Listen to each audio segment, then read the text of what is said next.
Shalom Haverim. Hoje estamos trazendo mais um estudo crucial para entendermos sobre a Elohut do Mashiach. Yeshua pode ser adorado? Nosso estudo compreenderá a Bessorá de Mateus, em seu capítulo 2, do verso 1 ao 11, onde os magos do Oriente, guiados pela estrela, foram à procura de Yeshua, o rei dos judeus. Mateus 2, verso 1 e o 2 está escrito: Eis que os magos vieram do Oriente a Jerusalém, dizendo: Onde está aquele que é nascido rei dos judeus? Porque vimos a sua estrela no Oriente e viemos a adorá-lo. Será que os textos foram devidamente traduzidos? Yeshua realmente recebeu a adoração?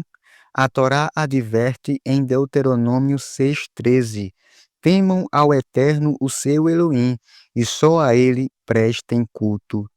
Convidamos você a fazer uma imersão nas Escrituras.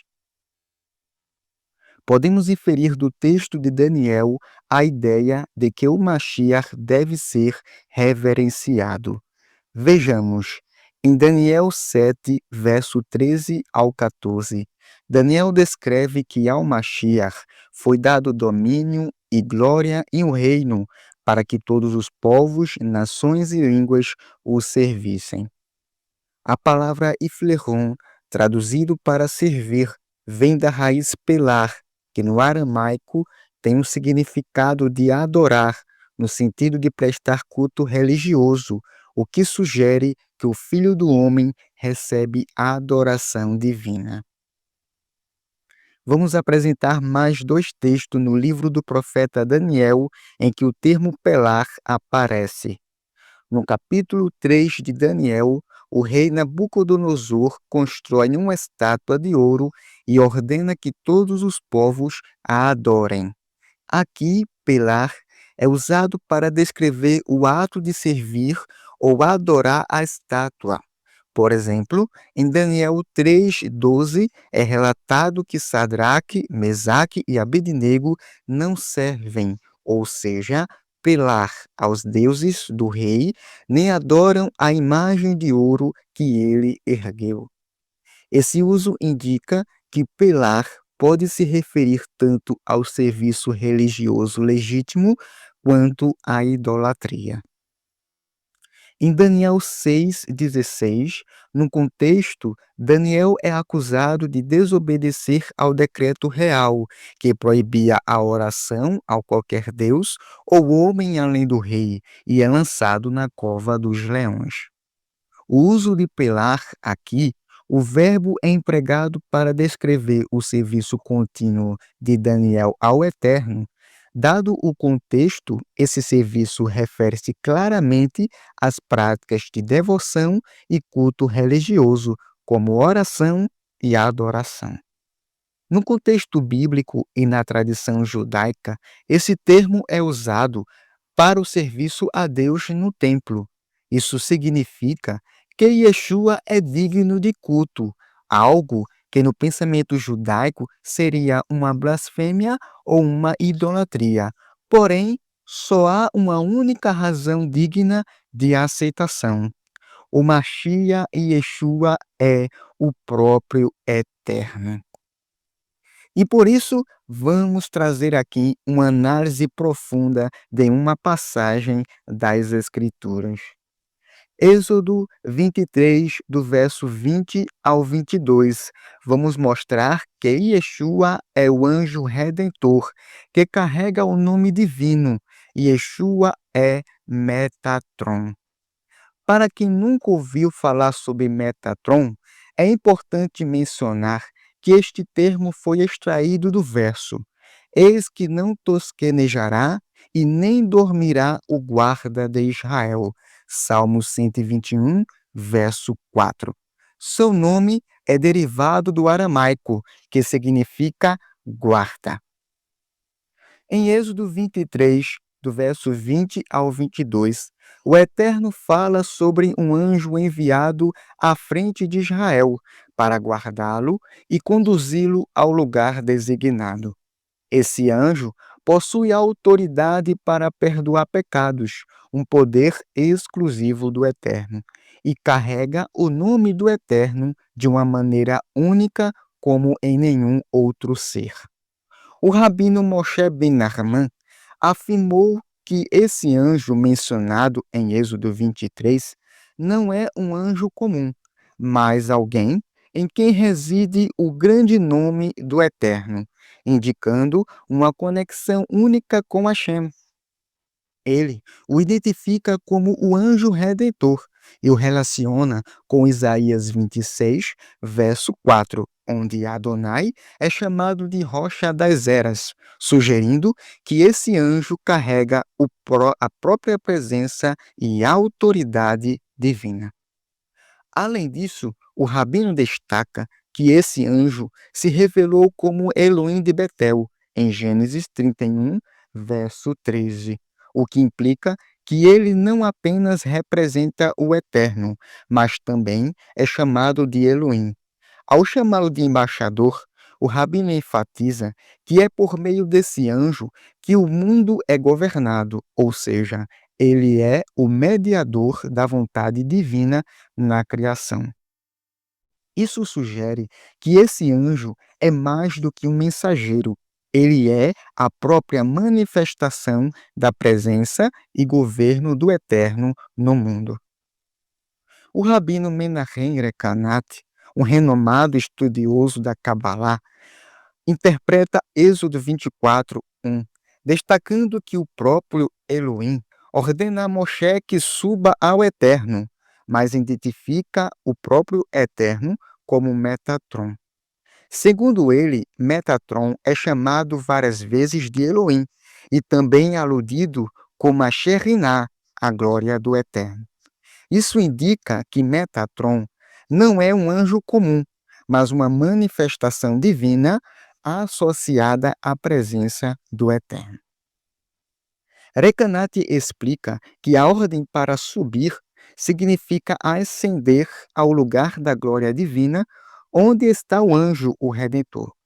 Essa ideia reforça que ninguém pode acessar diretamente o grande Elohim, conforme Êxodo 33, verso 20 declara: nenhum homem poderá olhar para mim e permanecer vivo.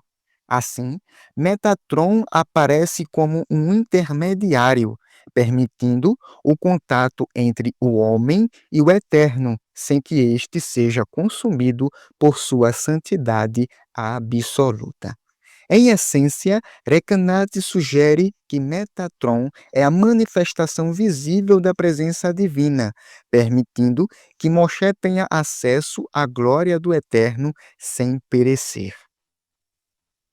O Zohar, uma das principais obras da Kabbalah, interpreta a passagem. Mas vale um vizinho que está perto do que um irmão longe, como uma referência ao pilar do meio do Eterno, identificando-o como o filho de Yah. Para quem possui um pouco de conhecimento sobre a Kabbalah, o pai, o filho e a Ruach HaKodesh são chamados de três pilares ou três colunas.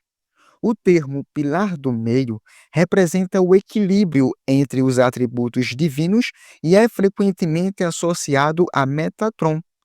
No segundo trecho, o Zohar reforça essa conexão, afirmando que o pilar do meio é Metatron e que ele é responsável por estabelecer a paz nos céus, conforme a ordem gloriosa do Eterno. Isso sugere que Metatron tem um papel único na estrutura celestial, sendo aquele que traz harmonia e mediação entre as esferas divinas e o mundo inferior. Além disso, ao chamá-lo de filho de Yah, o Zohar parece atribuir a ele uma relação especial com o próprio Criador, conferindo-lhe uma identidade elevada dentro da revelação divina. Em Isaías 9, 6, uma passagem que, segundo o Targum de Jonathan, trata-se do Mashiach, esse versículo descreve uma figura que governa eternamente e recebe títulos divinos. El Gibor, Deus forte, é um dos nomes do próprio Eterno em Isaías 10:21. Isso significa que o Mashiach descrito aqui possui a própria divindade do Eterno Invisível, que, portanto, pode ser adorado sem que isso seja idolatria. Desta forma, a adoração divina a Yeshua é plausível de aceitação, porque ele é o próprio Eterno. Por fim, antes de entrarmos nos textos da Brit Hadashah, vamos analisar mais uma passagem que não somente diz que o Mashiach será adorado, mas que ele é o próprio Eterno. Este é o texto de Zacarias 14. O capítulo começa descrevendo o Eterno vindo para lutar contra as nações e seus pés se firmando sobre o Monte das Oliveiras. Esse evento não se encaixa com uma manifestação puramente metafórica, mas sim com uma vinda literal e visível. O texto afirma que é o Senhor quem sairá e lutará contra as nações e quem colocará os pés sobre o Monte das Oliveiras. Na tradição judaica e em algumas interpretações rabínicas, o Mashiach é esperado no Monte das Oliveiras. O versículo 9 diz que o Eterno será rei sobre toda a terra. O versículo 16 diz que as nações subirão a Jerusalém para adorar o Rei, o Senhor dos Exércitos. Mas o capítulo todo está falando sobre o governo messiânico, onde o Mashiach estabelece a justiça e a paz. Se esse rei fosse apenas um homem, as nações adorá-lo seria idolatria. Mas como Zacarias afirma que esse rei é o Senhor dos Exércitos, ele deve ter uma natureza divina. Ele é chamado de rei e é identificado com o Eterno. Ele recebe a adoração das nações. Seu reinado é universal e eterno. Agora, vamos analisar alguns versículos na Brit Hadashah. Mateus 2, verso 11. Os magos do Oriente reconhecem Yeshua como rei e o adoram desde sua infância. Mateus 14, verso 33. Depois que Yeshua andou sobre as águas e acalmou a tempestade, seus discípulos se prostraram em adoração, o reconhecendo como filho de Yah. João 9:38, após ser curado, o homem reconhece Yeshua como Senhor e o adora. A raiz aramaica da palavra significa literalmente prostrar-se diante de adorar, e é a forma mais submissa de adoração. Mateus 28:9, as mulheres que encontraram Yeshua ressuscitado prostraram-se diante dele em adoração. Lucas 24:52. Após a ascensão de Yeshua aos céus, os discípulos o adoram, reconhecendo sua divindade. O verbo sagade no aramaico e proskinel no grego tem o mesmo significado de prostrar-se ou adorar, e ambos são usados para descrever o ato de adoração religiosa a Yeshua em diferentes momentos de sua vida e ministério.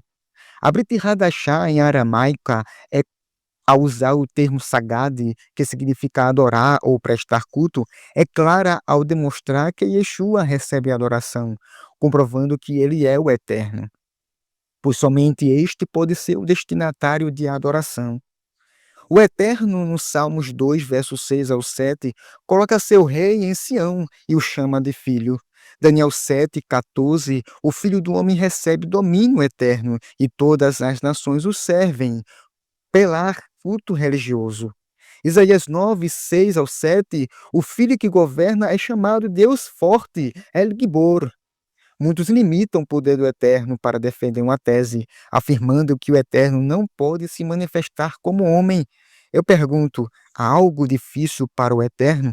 Se esse estudo alcançou você de alguma forma, curta, compartilhe e se inscreva no canal para mais estudo como este. O Eterno em Yeshua HaMashiach vos abençoe. Shalom, shalom.